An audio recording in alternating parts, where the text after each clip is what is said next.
How to add members only access in Wix Studio.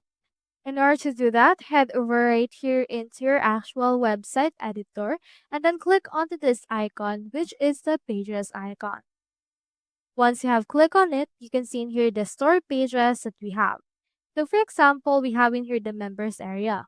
However, if you want to just design a site in order to be a members only, what we can do is we can move in here this particular page and then add them right here under the members area in order to be a part of it.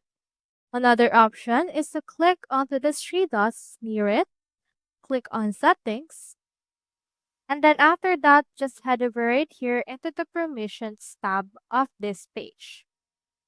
Now here in here, just click on this members only. And in that way, this particular site will only be available for members only access. So that's how you add members only access in Wix Studio. Hope we helped.